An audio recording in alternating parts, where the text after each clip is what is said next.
Hello and welcome to this general election debate for U.S. Senate.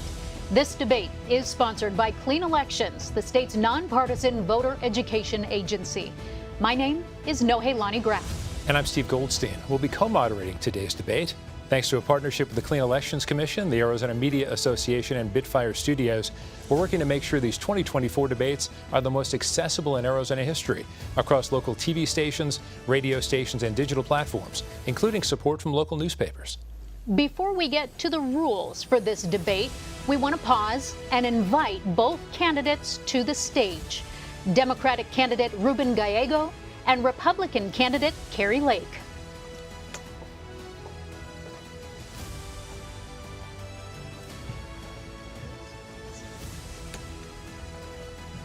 We thank you both for being here. We do want, for the benefit of voters watching or listening from home, to briefly explain the agreed upon rules for the hour ahead. Each candidate will have 2 minutes to make an opening statement and 1 minute for a closing statement. Candidates have drawn straws to determine that order. Throughout the debate, we will pose questions to each candidate, allow them to answer, and then make sure the other candidate has a chance to respond. Whenever a question is directed to a specific candidate, only that candidate's microphone will be open. At all other times, every microphone will be open. Both candidates have been to join this debate because they received at least 1% of the total ballots cast in the primary election. We've used this guideline for all of our general election debates in Arizona this fall. We've identified the topics that lead for voters in Arizona. We'll spend more time on those key issues, and we'll try to get to as many of the other topics as time allows. Also, no candidate has been given advance access to any of the questions. With that, let's get to the opening statements. Mr. Gallego, you have 2 minutes for your opening statement. Thank you. I'm Ruben Gallego, a husband, father, Marine combat veteran, and a proud Arizonan. I look forward to being your U.S. Senator. I was raised by a single mom on the south side of Chicago, and she raised us all on a secretary's salary. I slept on the floor so my sisters could have their own bed. And my first bedroom, and my first bed was actually my college dorm room bed.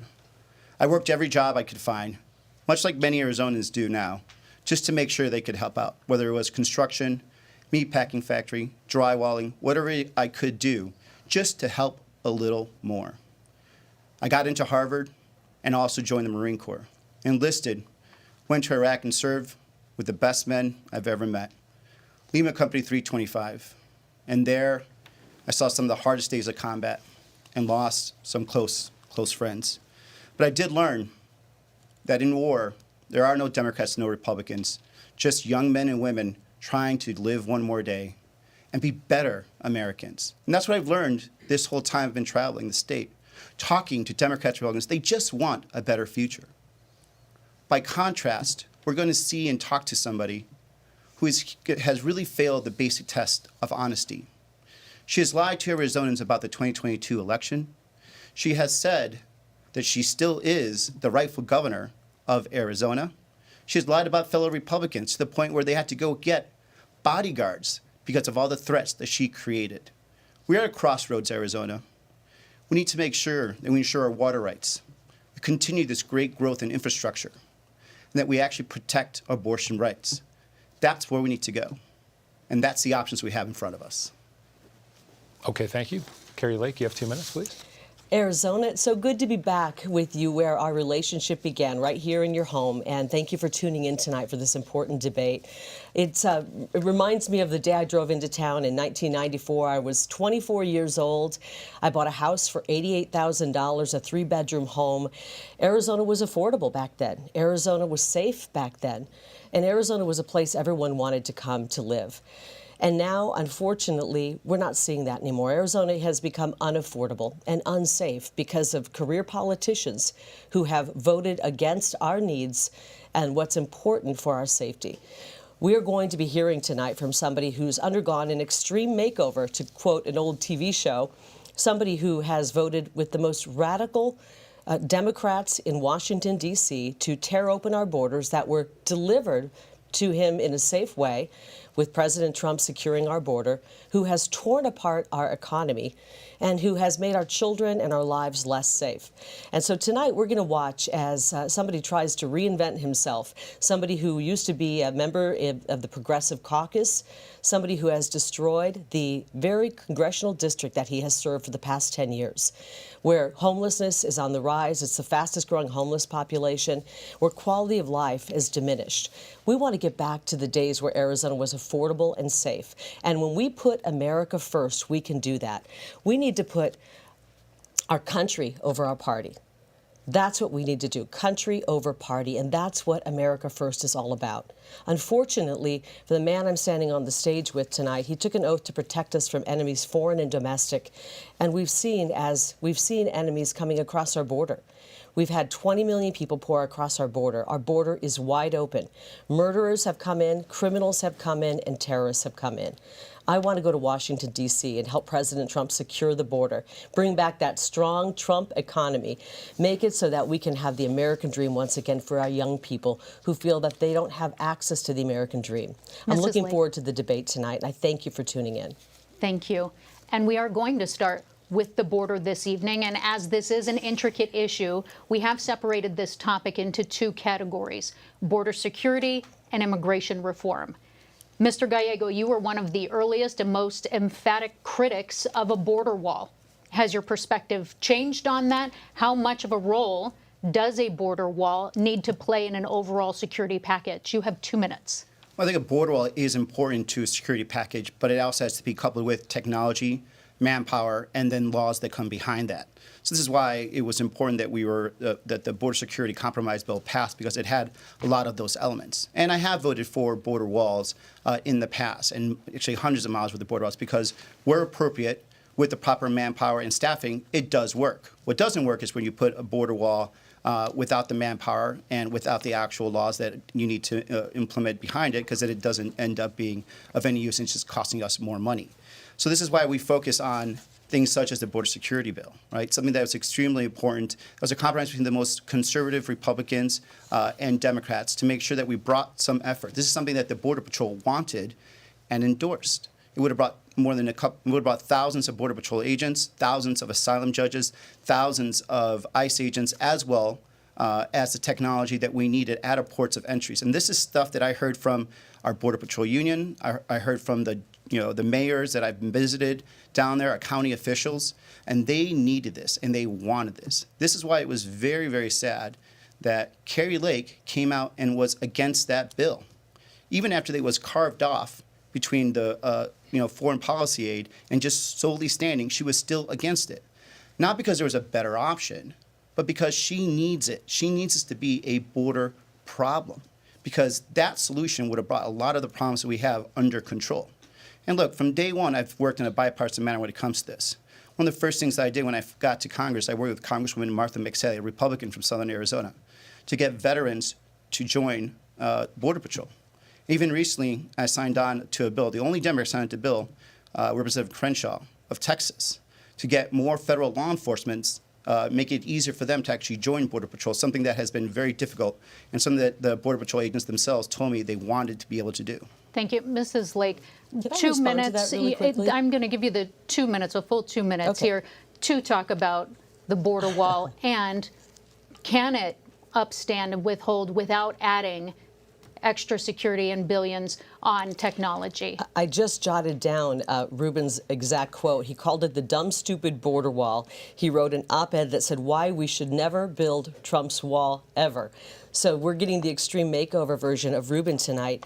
Ruben has voted against border security every step of the way. Remember, I covered the state for 27 years. I was in your home, and all that time we watched as career politicians said they were going to secure the border and give us border security, and they never did until President Trump came along and actually secured the border, but he had to do it with one hand tied behind his back because people like my opponent were fighting him every step of the way, would not give a penny for that border wall. That border wall keeps us safe. We've seen it here in Arizona because we've seen those areas where the border wall is there and people aren't coming through. Where there are gaps in it, people are pouring through. And Ruben Gallego has supported every step of the way Kamala Harris, the border czar, and Joe Biden's open border policy, which has ushered in 20 million million people illegally, including more than 400,000 convicted criminals, and they've done nothing to secure the border. The only piece of legislation that Mr. Gallego has put forth was not about border security. It was about removing the word illegal alien from anything in the federal government paperwork. He's more worried about semantics than our security. And right now, we know that we have terrorists that are coming through. We're worried about a potential terrorist attack on our home soil. We want to be able to go for a jog in the morning, like Lake and Riley did, and not have to worry about being killed, raped, and murdered. And we're not safe because of the people that have come in. Ruben Gallego has empowered the cartels. I want to finish the border wall. On day one, my first piece of legislation will be to fully fund and expedite the construction of the border wall. It's unfortunate we already paid for the construction materials to do that, but Ruben Gallego and Kamala Harris they sold that $325 million of border material for pennies on the dollar. They gave it away. We could have had that wall finished. Mrs. Lake, in addition to finishing the wall, do you add security and technology? Do you spend on that as well? Absolutely. I don't think we can do enough to secure our border. It is the most important issue facing Arizonans and facing our whole country. Every state is a border state right now because of this man's policies, this man's votes, which have been 100% open border. He sided with the cartels every step of the way and against the American people. And you and I are suffering because of it. Thank you, Mrs. Lake. Mr. Gallego, yeah, I'd like a minute to respond. Yes. And do you support open borders? Absolutely not. I do not support open borders. A country that doesn't have a border they control is not a country. I absolutely agree with that. And to say that, I've been very proud of making sure that in my time in Congress, I have voted and brought thousands of Border Patrol agents to Arizona, have voted and funded hundreds of miles of border walls where needed, where our experts wanted it. This is why I'm supportive of the border enforcement bill, the compromise bill that was supported by Border Patrol. And Kari Lake, for still no reason why she can explain it, she can't explain it why she was against that bill. Now, this is why we have more support from border mayors than she does. As a matter of fact, there's one border mayor that started with her on the campaign, met with her in front of the border wall with her campaign sign, and now is supporting us because he knows that we're not just talk, we're not just rhetoric. We're here to bring the resources to actually control the border and not just use it as a talking point, which is what Kari Lake does. Mrs. Lake, a minute to respond. He voted against President Trump's national emergency on the border. He said the border's not that big of a deal in Arizona when he was talking to people who were donating money to his campaign, and said he's not an expert on the border. We need somebody who understands the threat on the border, and I do. And President Trump does, and on day one, we're going to get busy undoing the damage caused by Kamala Harris, Joe Biden, and Ruben Gallego, who's voted with him 100% of the time. Can you imagine voting with the Kamala Harris and Joe Biden 100% of the time, especially when it comes to the border? You know, this isn't just about an open border. We've got 20 million people pouring in. They're taking jobs, they're taking housing. This is why nobody can afford housing anymore, because we're having to compete with people who've come in illegally. I am completely opposed to an open border. I am 100% for legal immigration. My mother-in-law came here legally, and all of the incredible immigrants of this country who came here legally are horrified by the votes that my opponent has taken. They're horrified by what Kamala Harris has done. And by the way, that piece of legislation, thank you for reminding me, I am not for it, and it's because it would codify into law 5,000 people every day coming in illegally. That means 5,000 people every day would be pouring across our border illegally. That law did nothing to stop child sex trafficking. 350,000 children have been trafficked across our border since Ruben Gallego and Kamala Harris opened up that border. 350,000, and they've lost track of them. Mrs. Lake, let's move to a specific question, please, on that topic. Are there any elements of that bipartisan border bill you would have supported? Actually not, because it was not done properly. Okay. Listen, here's what happens in Washington, D.C. These guys meet in back rooms. They have an idea. They say, let's put a border deal together. Let's call it the Safe Border Act, whatever they call it, because they always call it something, and it's really usually the opposite. Then they throw a bunch of other stuff in there, and they never get to it. And the problem with this piece of legislation that I had a real problem with, Steve, was that they attached it to $115 billion in foreign money, and more money, our money, Arizona's money, going overseas to kill people. And when they couldn't get this passed because there was no bipartisan support, they may have had 3 different people writing it and pushing this, but there was no bipartisan support. 3 people supporting it. The senators were not bipartisan behind it, and in the House they weren't supporting it either. And the people weren't supporting it. So what they did is they separated it out, and Ruben Gallego voted to send another $60 billion to Ukraine. And after he made that vote, he sashayed around the floor of Congress, waving a Ukrainian flag. I want to ask the veterans out there, can you ever imagine standing on the floor of Congress, standing anywhere, and waving the flag of another country? That is what this gentleman did. He sold us out. He sold us out to Ukraine. He spent $260 billion. He's voted for every penny of that, but he would not help President Trump build the border wall. Even when President Trump said to the Democrats, I want to make a deal when it comes to DACA. I want to make a deal when it comes to DACA. Let's make them citizens in exchange for helping me come up with money to build the border wall. And Ruben Gallego and the Democrats said no. They're using these DACA recipients as political pawns. I find that to be disgusting, Ruben. Why are you using them as pawns? Mr. Why Gallego, wouldn't you make a deal with President Trump? Let me have you jump in about that, specifically about the Dreamers. What's your level of support? Actually, I was actually in the room when I was negotiating this with General Kelly, Chief of Staff of then President Trump. But we actually did agree to give the border wall for Dreamers. And then he came back and said, well, now we want to actually take and bring down more legal migration, take out green cards and everything else like that. That's actually not true. I was actually in the room, and I'm sorry. Instead of the 650,000 let him finish his answer first, please, and then we'll... President Trump tripled it. So I promise you a rebuttal. I promise you. But back to this is something that actually she has been avoiding. Why don't we just give Dreamers status? Kari Lake, this whole campaign has dodged what would happen with Dreamers. She talks about deportation, but she'll never answer if is she going to deport the Dreamers in this country, because I don't think Dreamers should be deported. Kari Lake keeps avoiding these types of very, very hard answers. And back to, let's talk about this. The bill was actually separated.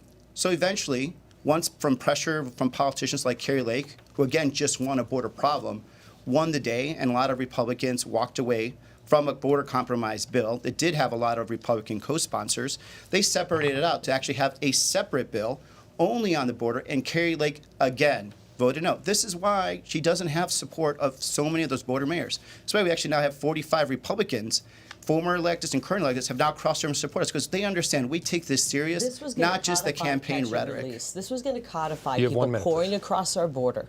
And we know, we just learned this week, that 400, roughly 35,000 people have poured across who we knew had criminal records. 50 or 60,000 of them were convicted rapists and murderers. This piece of legislation was a disaster. It would have codified catch and release. I do have a solution. It's called H.R. 2, and it will secure the border. That, along with constructing the border wall quickly, which we can do, and then dealing with the people who've poured in during the Biden invasion, the 20 million people who've come in unvetted into our country. We must deal with them. In order to save our homeland, we must send them back to their homeland. I'm talking about the people who came in unvetted in the past 3.5 years. I'm not talking about the Dreamers. I'm talking about the people who came in the past 3.5 years. Do you want to keep them here? Do you want to deport any of the people who've invaded our country in the last 3.5 years, Ruben? Do you want to deport any of Do you want to deport any of them? 30 seconds. Yes, actually, we should have a proper deportation proceedings. But I also think that we shouldn't deport Dreamers. Kari Lake, again, is avoiding it. All 20 million of them? There's not 20 million Dreamers. So, but let's be clear. Yeah, let's talk about the Dreamers. You had a chance to make a deal. You are not made clear. You had a chance to make a deal and you used them as President Trump right now is saying that he's pawns. going to deport. She says she's going to deport people. Will you deport Dreamers? Just be honest, yes or no? No, Dreamers are not. President Trump wanted to make a deal when it came to Dreamers. You said no. Unfortunately, the radical Democrats, like my opponent, would rather use people as political pawns. I want to secure the border, and we're going to do that. And right now, we've watched as people like Lake and Riley's life have been snuffed out. We've watched as 100,000 people a year are taken from us because of fentanyl poisoning. And he's allowed the cartels, he's empowered them to continue to funnel fentanyl in. And Mrs. Lake, I would like to ask, through August of this fiscal year, Customs and Border Patrol reported more than 2 million people caught crossing illegally or deemed inadmissible. 500,000 pounds of drugs seized at ports of entry. What is the bigger threat to you, the flow of migrants or the flow of drugs? 1 minute. They're both terrible. It's a war against America. We have an invasion of people coming in. And I remember seeing video of they look like soldiers coming in. Soldiers from other countries coming and pouring across our border. And then we have the cartels empowered by Ruben Gallego trafficking drugs into our state. We are the funnel for fentanyl. I have met so many parents and loved ones on the campaign trail who come up to me and they wait usually till the end of an event. You can spot it. There's a sorrow that you see in their face, and they come up to me at the end of an event and they say, I lost my son. He was 16 years old. He took a half of what he thought was a Xanax pill, and he's not with us. A 20-year-old daughter, a young mother. We are losing a generation of people. We're losing an entire generation of young people, and you should know better, Ruben. You've even said this. You have admitted that you have a loved one who was a convicted felon drug trafficker, who's trafficked drugs into our country. Mr. Gallego, a minute to respond to this. I want to finish this because I feel for you. You got emotional talking about that, a close relative of yours. And for you to continue to vote to empower cartels to bring in fentanyl, which is a weapon of mass destruction, into our country, you talked about the sorrow. Mr. Gallego, 1 minute. He talked about the sorrow he felt from having a family member who trafficked drugs and how hard it was for him. And what you're doing to families right now, Ruben, is you're making that be their reality. You're making it so moms and dads out there are losing people because of drugs. Your Mr. votes Gallego. on the border have empowered the cartels. You know, I've taken this so seriously that, I was actually in support of a bill that would have brought more technology to the border, that would have actually checked all the scanners. And by the way, that was in the bill that Kari Lake also, again, stood up and said, do not pass it. Not because it wasn't a good solution, because it would have brought a political solution to an end that she needs. She needs this talking point.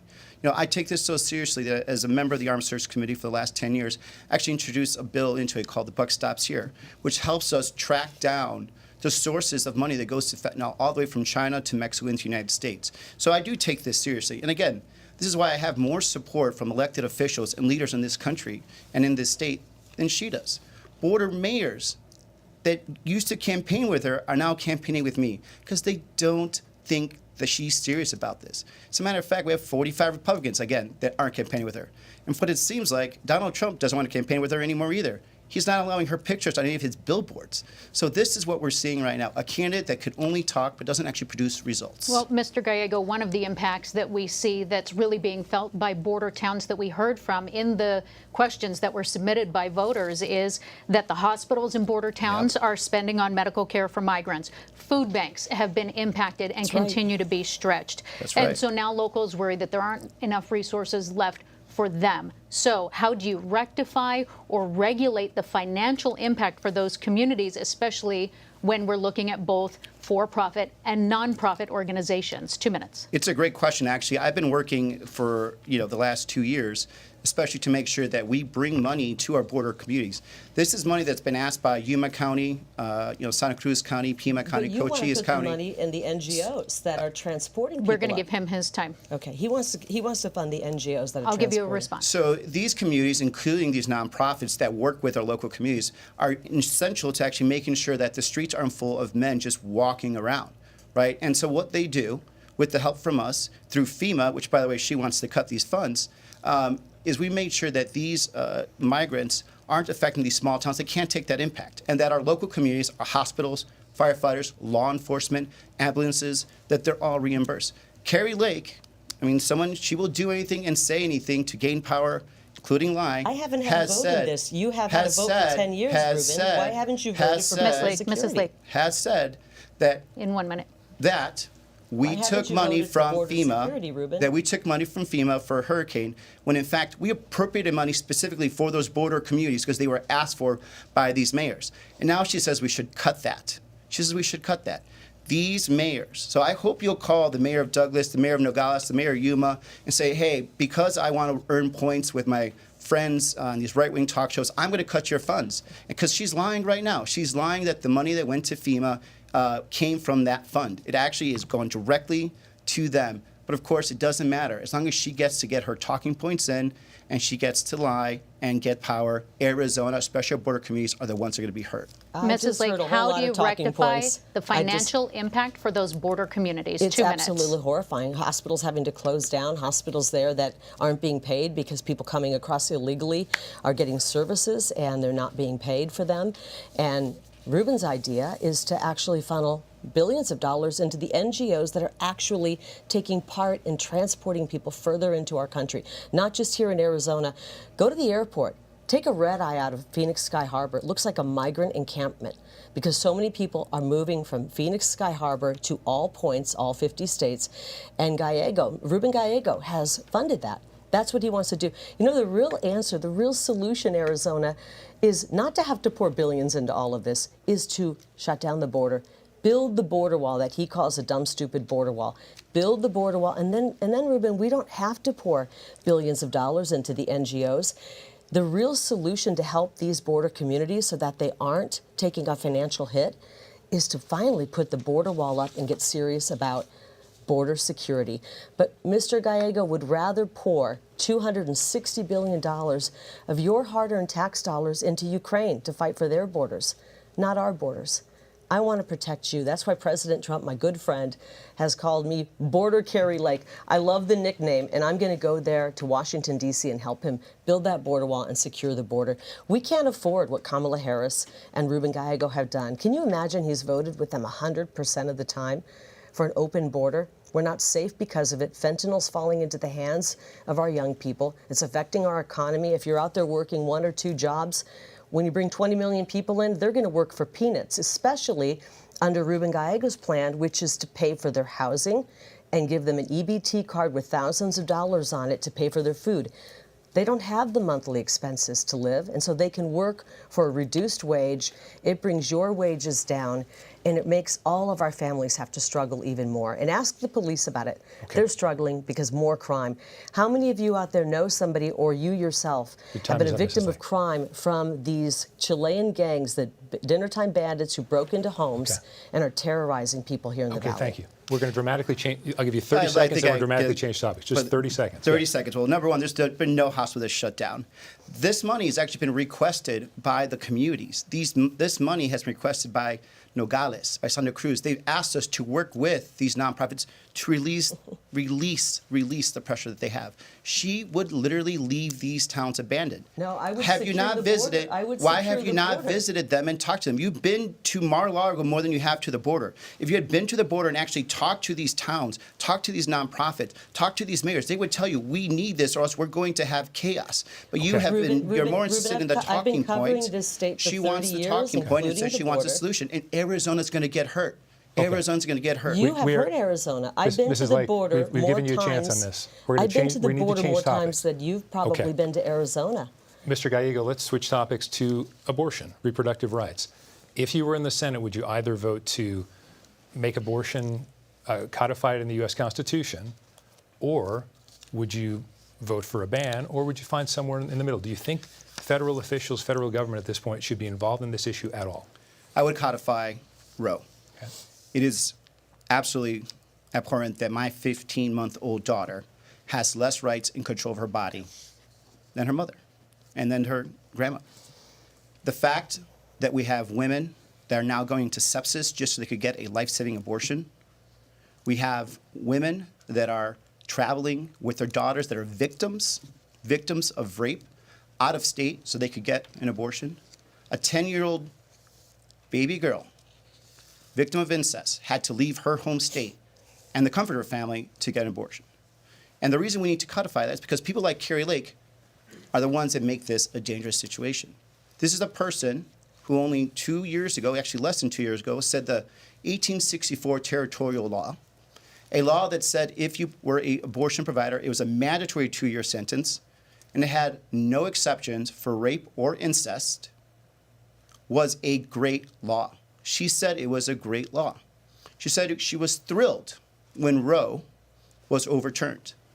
And then when she was disappointed to find out that the 1864 law, again, the one that had no exceptions for rape or incest, was not going to get enforced, she said, well, I hope the sheriffs will do their jobs.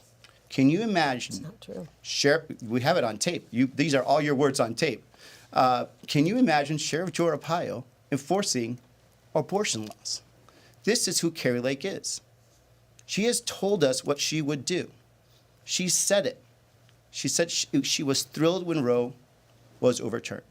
And so, do we want politicians like Kari Lake to be involved in these very, very difficult decisions when they should be left to the woman, the doctor, states. and the family?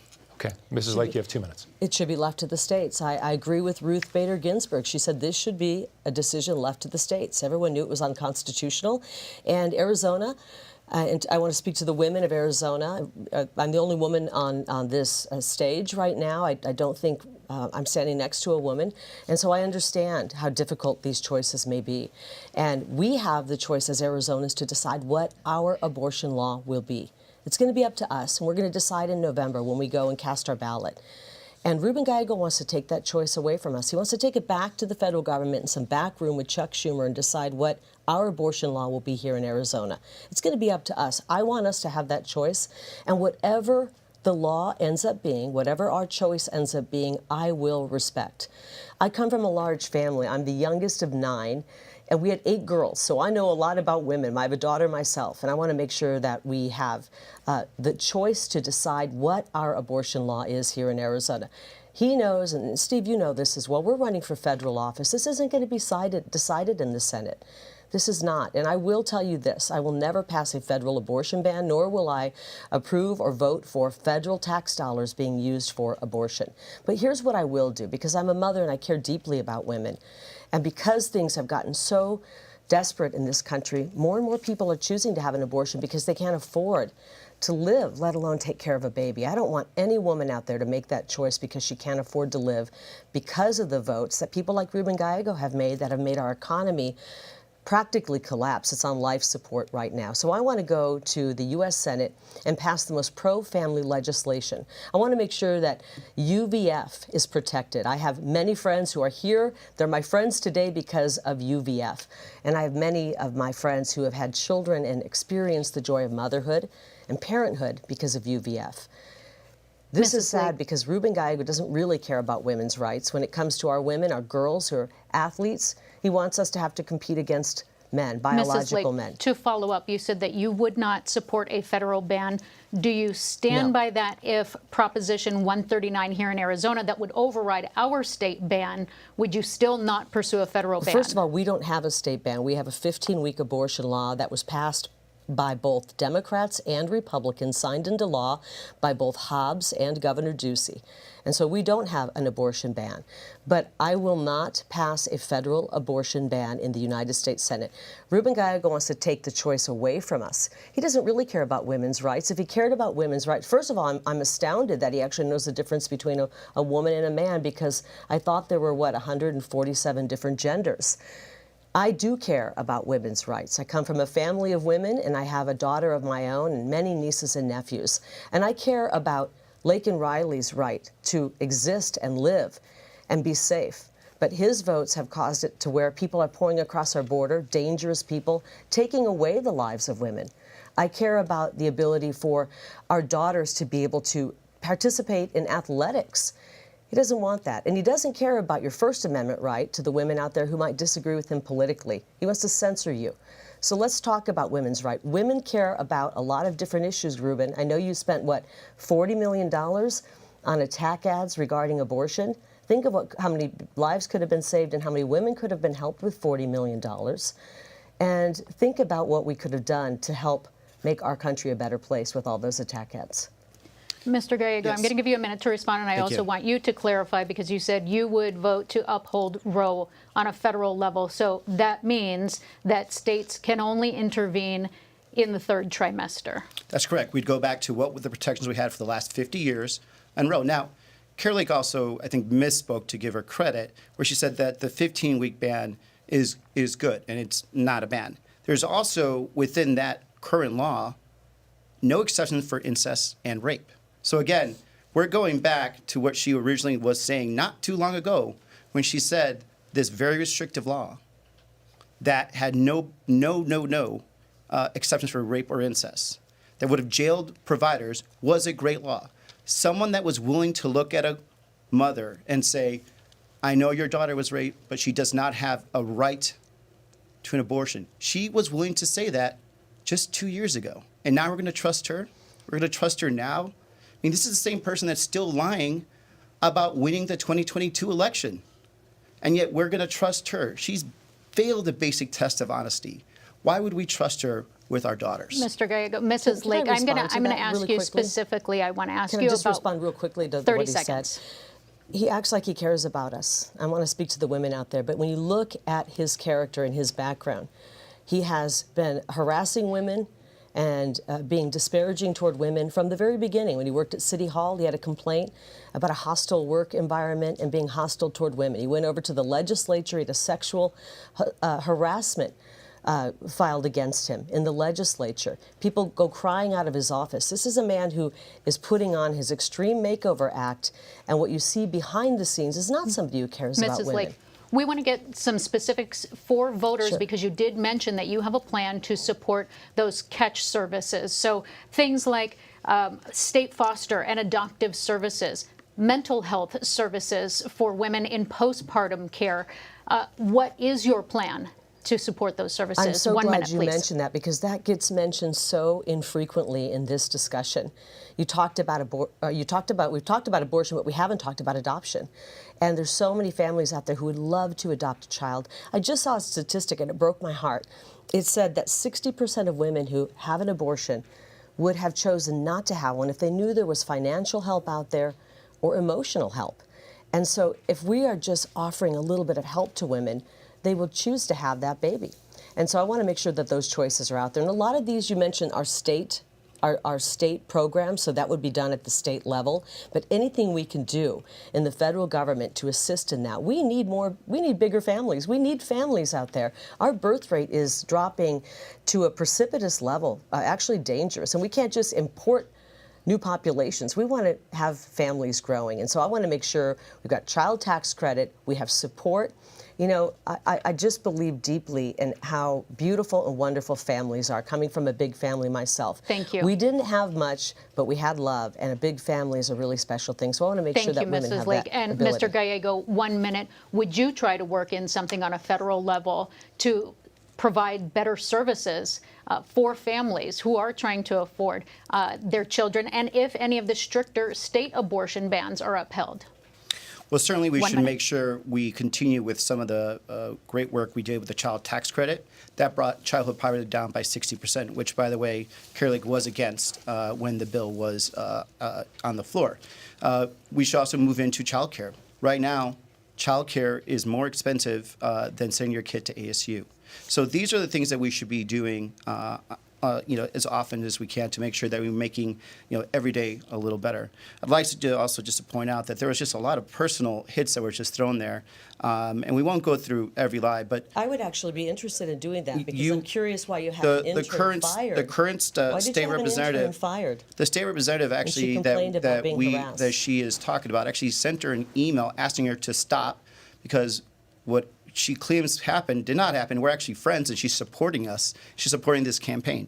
Number two, this is a trend you're going to see with Kari Lake. Whenever she doesn't have an answer, she just goes for a personal attack, because she has no good answer on abortion. She will ban abortions. She was willing to tell a mom that your daughter cannot have an abortion even if she was raped just 2 years ago. We're going to move on. We're going to move on to the economy, because both of you have a lot of things to say about that. Mrs. Lake, I want to ask you a very specific question. And I want to get some ideas from you, because there are a lot of people who are in the state of Arizona who, regardless of the stock market going up or unemployment being low, they're wondering, they're struggling right now. They have to work two jobs. They're not sure what to do. But what does a living wage look like to you? And how, as a senator, would you help people in Arizona get to a point where they could afford housing? They don't feel like they're up against the wall every month. I'm so glad you're asking these questions, because this is the #1 issue for Arizonans. There's so many big problems right now, but people are struggling. I was talking to a woman in the West Valley, and she'll remember the conversation we had. She talked about how she volunteers, and she's volunteered for decades at the food bank, even giving food, volunteering her time. And she said, for the first time in my life, I've had to go to that food bank and ask for help because I don't have enough money to get through the end of the week. And so we have to do something. And it starts with bringing down the cost of everything. The cost of everything. We have been affected most, especially in Ruben Gallego's district, with inflation. Housing prices are on the rise. They've gone up 35%. I talked about when I first moved here and bought a house, a 3-bedroom house for $88,000. It's not affordable.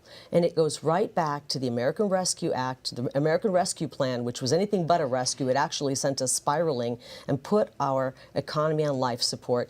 Obama and Obama's Treasury Secretary warned Ruben Gallego and the Democrats, do not sign this piece of legislation into law or it will send inflation skyrocketing up.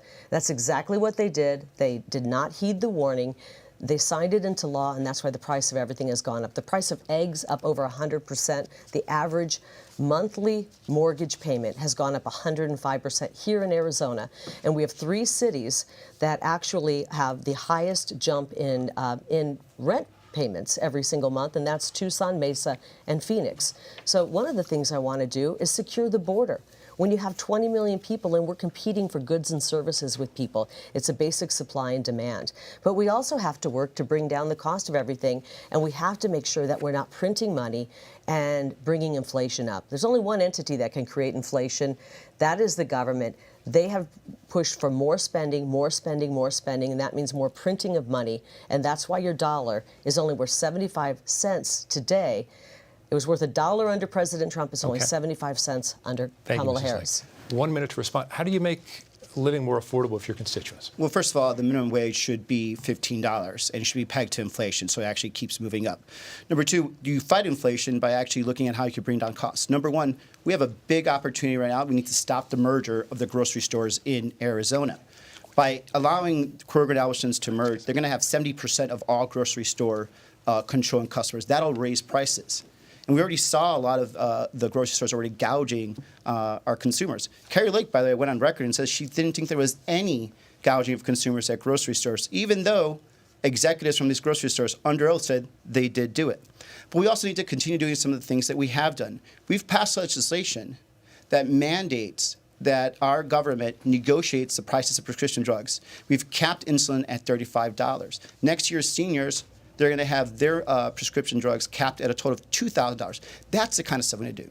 And then we have to make sure we fight these big corporations that are taking up 1/3 of all the homes recently. And by the way, Kari Lake wants to allow them to keep buying those homes, and then now she's going to give them a tax cut next year. All right, I need each of you a 30-second answer on this.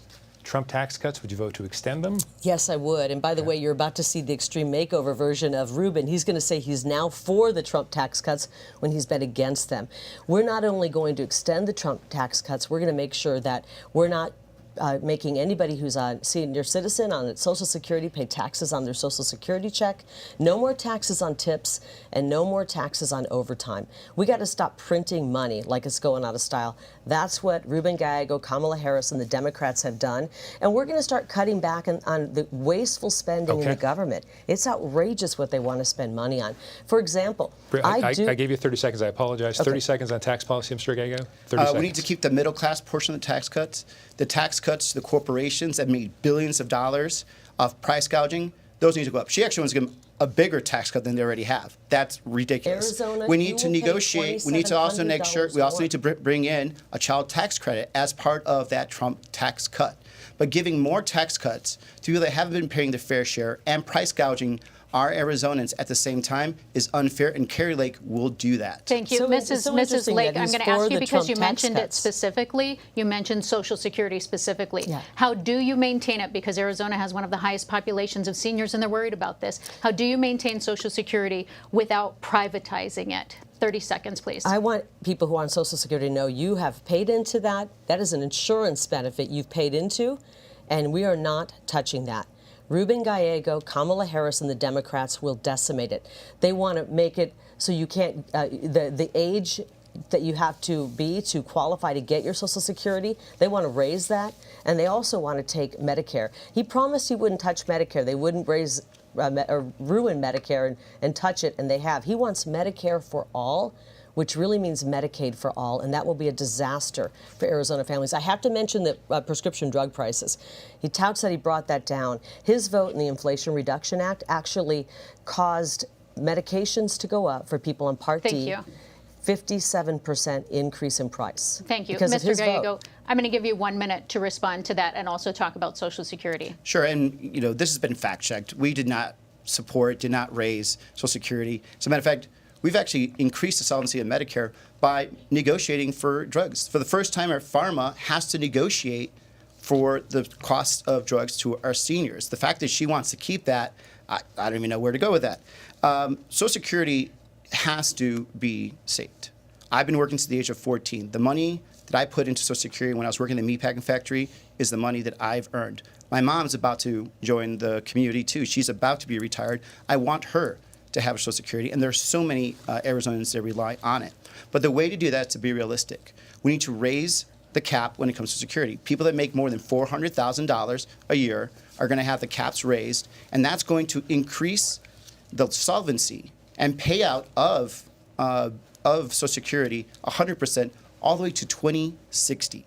That's how we bring security. That's how this is done. And this has been checked by economists, and that's the best way you could do it to make sure it happens. This is like we'll give you 30 seconds, please. He's got a Democrat president. I think we have a Democrat president. I don't know, frankly, who's running the country right now. But why haven't you done that, Ruben? We've had a Democrat president. Your first day on the job. Actually, do have a bill. Your first day on the job was 10 years ago. So I actually do have a bill, Social Security Act of 2100, that exactly does that. And love to have the Republicans not stop the bill and filibuster it also. But of course, I'll continue working on that. And this is the difference between me and Kari Lake. Like, I actually try to work on things. She just has talking points. So just talk and not really know what she's saying. Well, it's interesting because he's voted with Kamala Harris and Joe Biden. Arizona, you got to know this. He's voted with Kamala Harris and Joe Biden 100% of the time. He wants to act like he's bipartisan.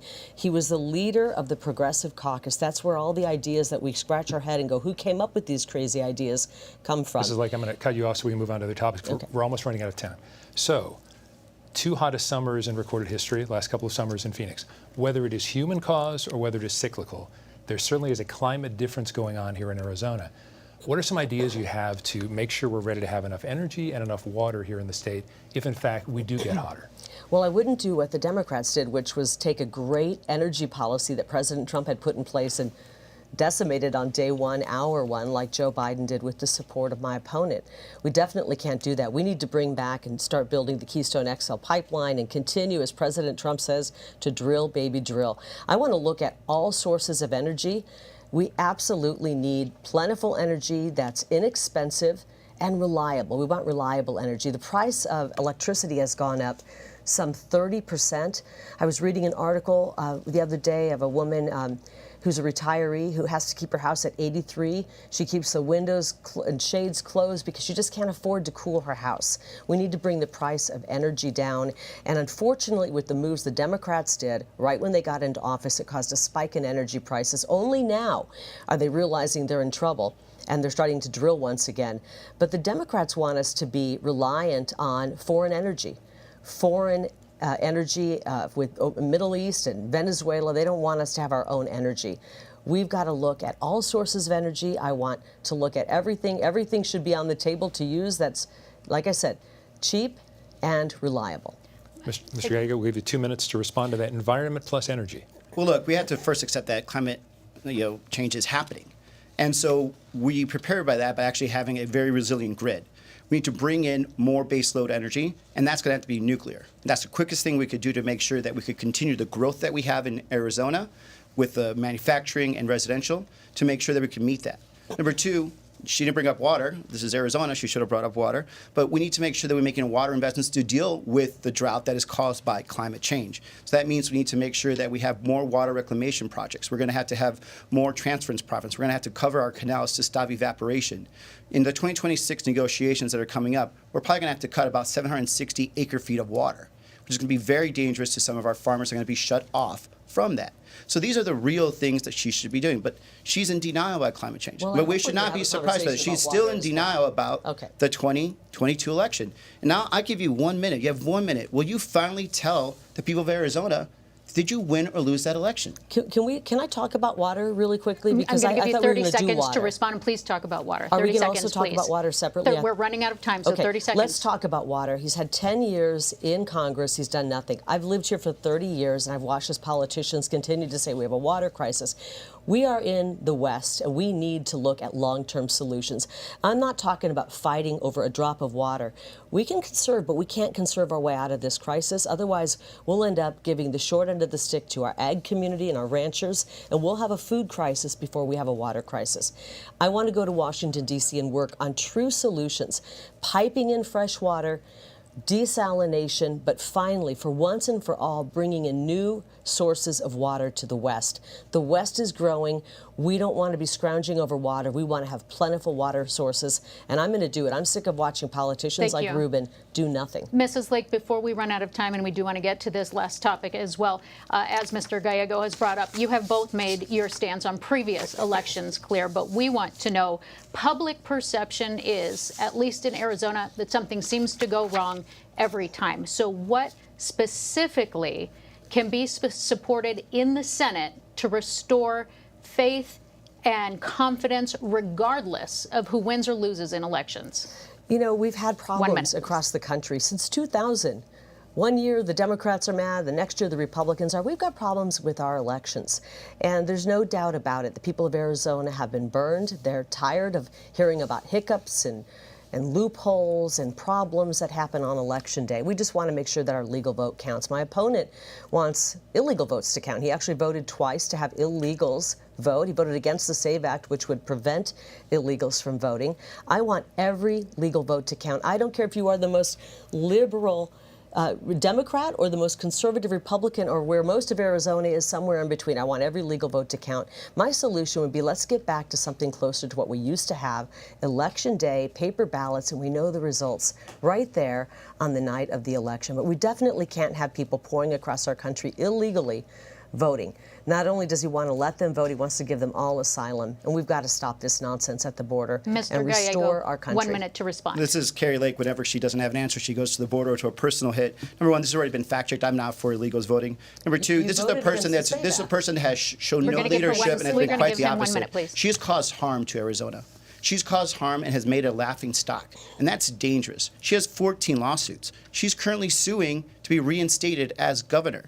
She has caused Stephen Richer, a Republican, a good Republican, to have to go get private security because of all her threats that she caused upon him, to the point where he sued for defamation, and she admitted that she lied about him. Now she's just waiting for the judge to say how much she's going to have to pay him. And Bill Gates, another Republican, and Clint Hickman. So this is what we're talking about. She just also said that she wants to get rid of vote by mail. So what we're seeing here is Kari Lake, again, who still has not accepted that she lost the 2022 election. She is dangerous to Arizona. She will say anything. She will do anything to win. But Arizona is the one that is losing right now. 30 seconds. How do you address public perception when it comes to elections and feeling confident? Well, what you do is what you actually have seen Secretary of State Fontes, Republican county supervisors, as well as county recorders. You show leadership. You go and you go through the process. You work in a bipartisan manner to actually instill trust and have people learn about the process, not actually do what Kari Lake does. She exploits it. She has a nonprofit to fight the steal, but we don't even know what she's been using the money for. As a matter of fact, she's still holding up the judge in terms of discovery so he could see how much she owes Stephen Richer for lying about the election.